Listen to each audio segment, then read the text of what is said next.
Ahoy hoy, I'm Planet Walk, and I was recommended a video that has to do with Flat Earth. Apparently it has Flat Earth proof in it, so that's always fun to look at.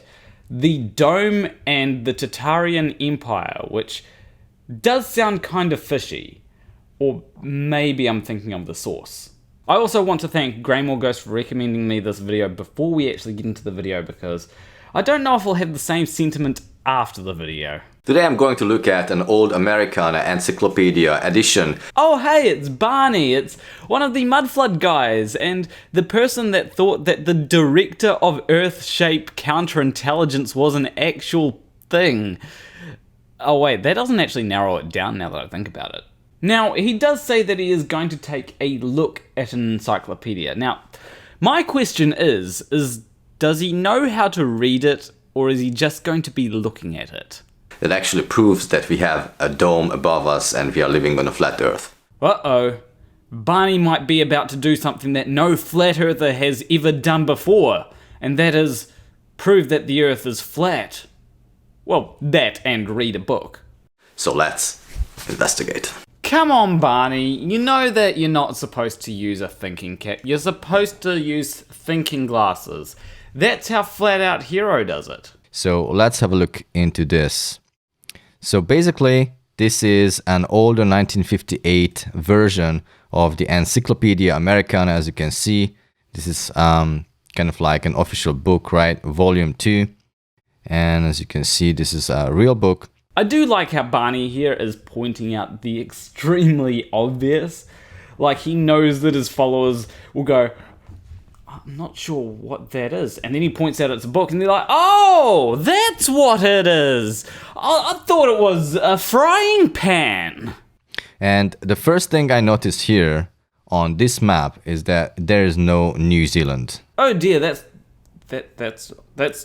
no, we're. So that was weird. I'm not sure why that is, but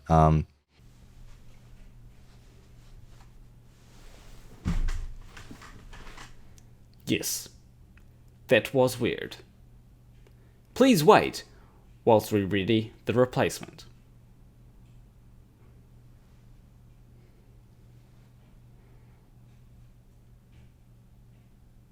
Ahoy hoy, Planeswalker here. Dave, wrong replacement.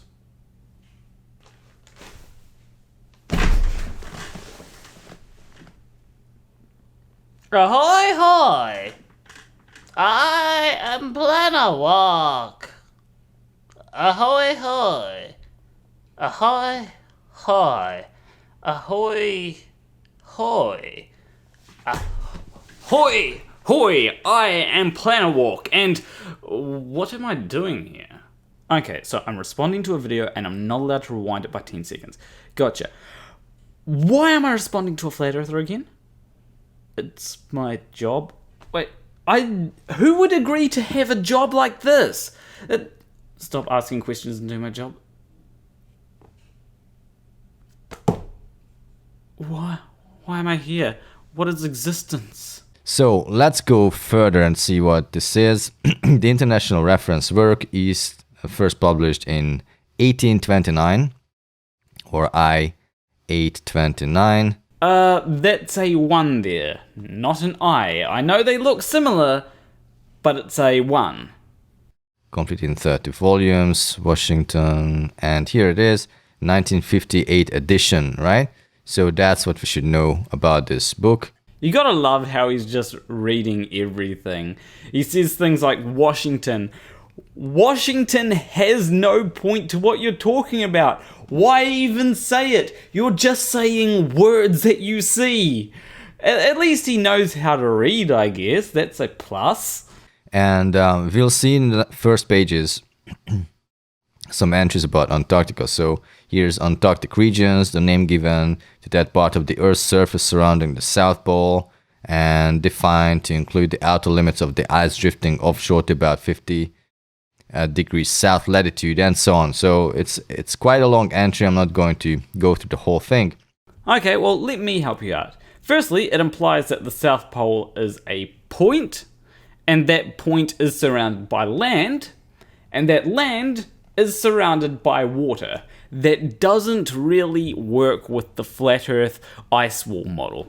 And read this part of the same entry, Antarctica. 4 United States planes flew from New Zealand to McMurdo Sound on December 20th of 1955 and made exploratory flights over unknown parts of the continent until January 18, 1956. Unknown parts of the continent. Interesting. Well, of course there are unknown parts of Antarctica. It's not like someone just arrived there and all of a sudden they could see the entire continent. That's not how exploration works. When they returned to New Zealand, okay. These flights proved the inland areas to be featureless in character, with a dome 13,000 feet high at about latitude 80 degrees south, longitude 90 degrees east. So I know what he's going to say, or what he would say if I was able to watch the rest of the video. We're going to talk about that soon. What he's going to say is, oh, this says that there's a dome in Antarctica, so this means that there's a dome covering the flat Earth. Checkmate, globetards!